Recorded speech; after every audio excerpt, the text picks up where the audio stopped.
Hi everybody, Mrs. Bear here with Max and Gronk. We're going to talk about one of my favorite artists today, Rene Magritte. For third grade, you may not be familiar with these books, but these books are written and illustrated by Mike Venezia. That doesn't mean the paintings are. The paintings are done by Rene Magritte, but the cartoons that we will find throughout the book are drawn by Mike Venezia. So let's start with the little cartoon over here, because that usually tells a little bit about the artist before we even open up the book. And you can also tell a few things about the artist by looking at the painting also. So before we even start the book, let's look at the cover and see what we can learn. So first it says, there's this man, talking to the apple that's floating in front of him. And it says, "There, it looks just like me." And then there's a little thought bubble out there, and it says, "Now if I can just get rid of this pesky apple." So it's kind of funny. So hopefully we've learned a little bit about Rene Magritte. We're going to talk about what that word means on the board just in a second. So if we open the book to page 3. All right, here we go. And I'm going to tilt this down just a little bit so you hopefully can see the pictures a little clearer. Can you see those good? Okay, let's start with that. Rene Magritte was born in Lausanne, Belgium in 1898. He became one of the most important members of a group of artists known as the Surrealists. Magritte created strange combinations of objects in his paintings that sometimes seem funny, surprising, or even frightening. So what's a strange combination in this picture? Anybody figure that out? He's looking at an egg, but he's painting a bird. So we would say this is surreal. Surreal's on the board, the word this surreal's on the board. It's a type of art, but it's also a verb. Because you could say something is surreal, which means that it is a dream-like state. So, for example, if I walk out of the school in Walnut today, and I see an elephant walking down the street with a giraffe on his back, I would say that's surreal. Something that could only happen in my dreams. Maybe there could be an elephant walking down the street, but probably not a giraffe on his back, right? So something that is a dreamlike state.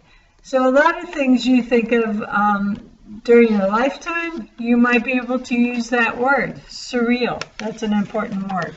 So the type of art we're looking at today is surrealism.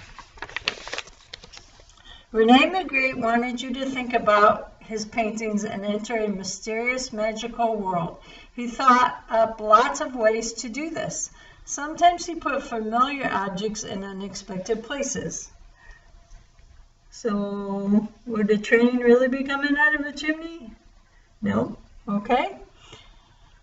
He might combine two objects to make up a third new weird one.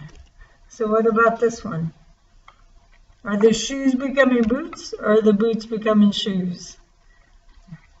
Don't know. Maybe they're shoe boots, right? Sometimes Magritte would make something much bigger than it was in real life. He even combined daytime and nighttime in the same scene. So look at this one. An apple, a big apple. Always reminds me of James and the Giant Peach. And usually I have the students guess what's wrong with this one. And you know, most of the students don't notice that it's daytime on top and nighttime on the bottom. Yeah, you have to really think sometimes in pictures. You just take it for granted it's going to be that way. Rene Magritte lived in Lausanne with his parents and two younger brothers. As an adult, he hardly ever talked about his childhood, except for 2 or 3 things that really stuck out in his mind. One event happened on an early morning when he was a little boy. A hot air balloon crashed onto the roof of Magritte's house. The only way the balloonist could get it down was to bring it in through a window and carry it down the stairway. Rene woke up just in time to see the remarkable event. He never forgot that a surprising, unexpected scene. That would definitely be surreal if you woke up in the morning and a hot air balloon was being caught or carried down your steps in the morning. That would definitely be surreal. Something you would not forget, that's for sure. Another important event happened when Magritte was 6 or 7 years old. Whenever he visited his grandmother, Rene and a little neighbor girl would sneak into and explore a nearby abandoned cemetery. The cemetery was mysterious and scary.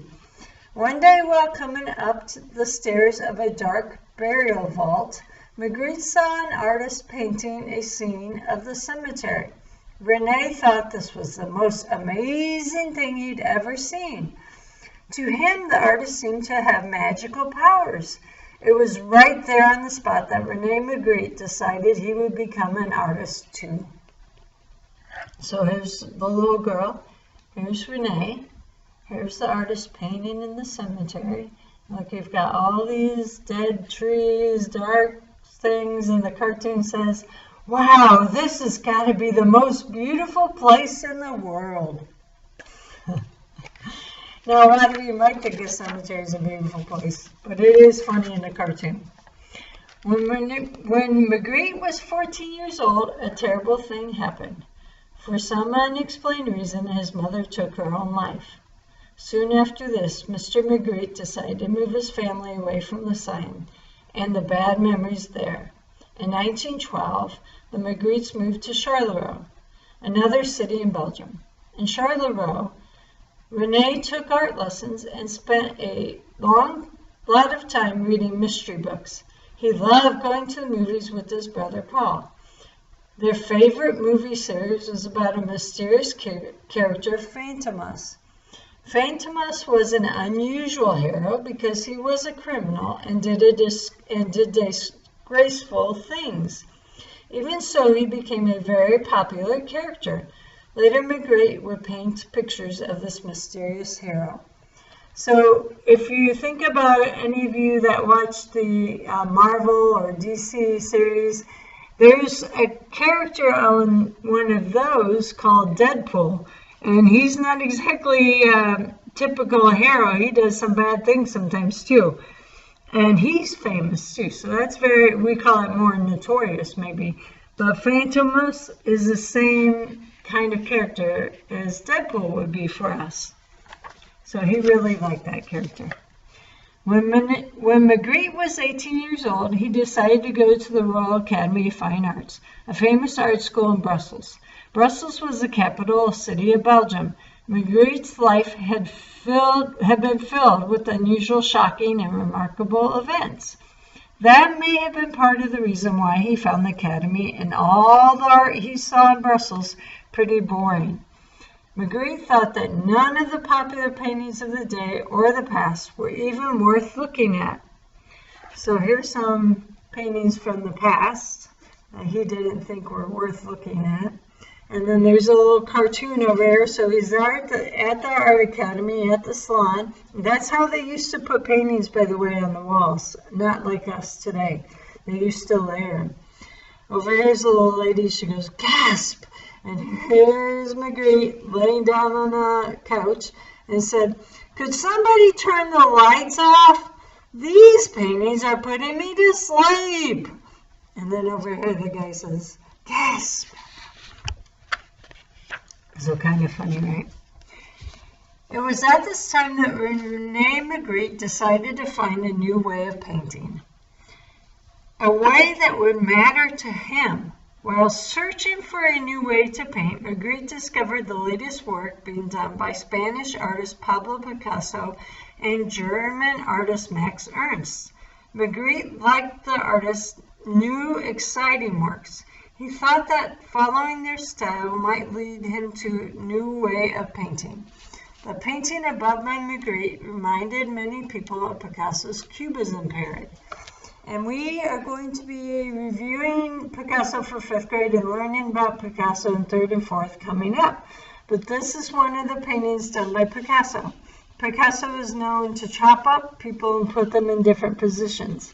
So over here, Rene is trying his own new style out, and he decided that this lady that was playing the piano, that he would chop her up and make it different flat colors to him. That was the first style he tries. But he wasn't happy with that.